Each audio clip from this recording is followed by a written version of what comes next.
સૌથી પહેલાં આપણે આ તૈયાર ગુલાબજાંબુનું જે પેકેટ છે પ્રીમિક્સ તે લઈ લીધું છે અને તેને આપણે કટ કરી લઈશું.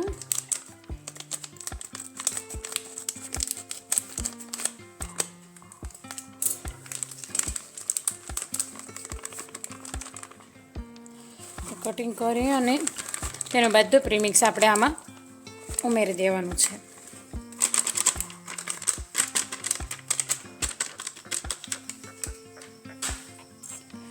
અને આપણે આ અડધો ગ્લાસ જેટલું જે દૂધ લીધું છે ને તે થોડું થોડું ઉમેરતું જવાનું છે અને તેનો લોટ બાંધતું જવાનું છે.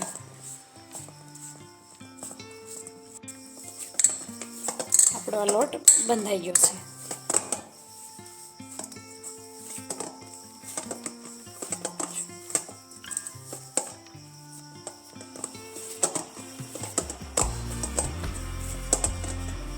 હવે આપણે આના ગોળિયા વાળી લેવાના છે.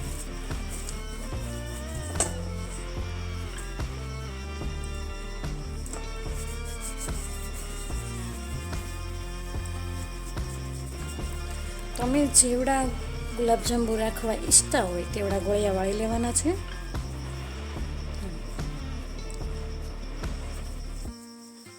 તો આવી જ રીતના આપણે બધા જ ગોળિયા વાળી લેવાના છે. આપણે આ બધા જ ગોળિયા વાળી લીધા છે. તો હવે આપણે તેલ ગરમ થવા મૂકી દઈએ. ગેસ ઓન કરીશું, કઢાઈ રાખીશું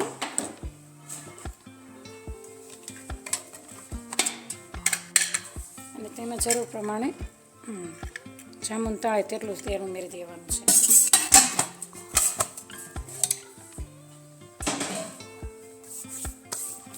અને આપણો તેલ ગરમ થઈ જાય ને ત્યાં સુધીમાં આપણે ખાંડની ચાસણી બનવા પણ રાખી દઈએ.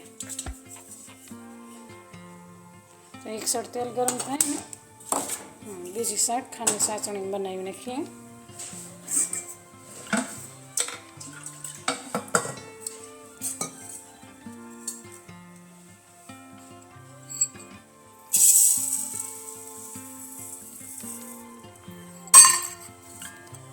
એક વાટકા જેટલી ખાંડ લીધી છે ને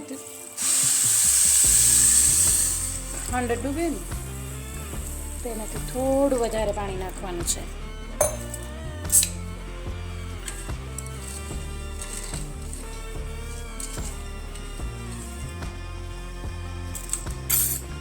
અને થોડી ઇલાયચી છે.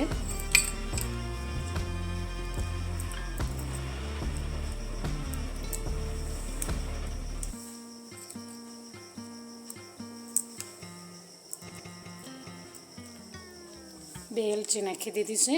એક સાઈડ તેલ ગરમ થાય છે અને એક સાઈડ ચાસણી બને છે. તો તેલ આપણું ગરમ થઈ ગયું છે. તો આપણે તેમાં ગુલાબજાંબુ તળી લઈશું.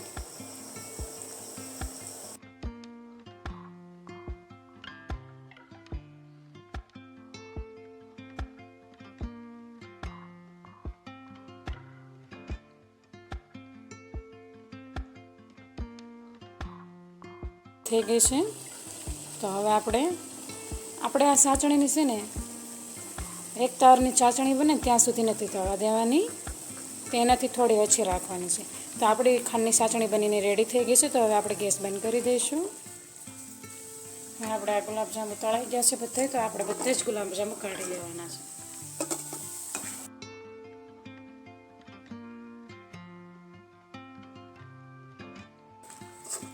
જો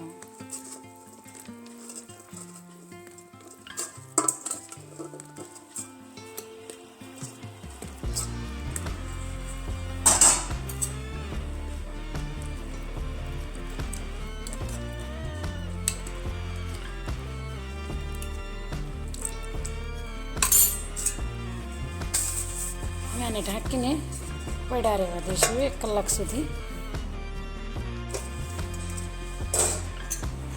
1 घंटे के बाद मैं आपको एक गुलाब जामुन निकाल के दिखाती हूँ. इतने सॉफ्ट बने हैं, ये देखिए.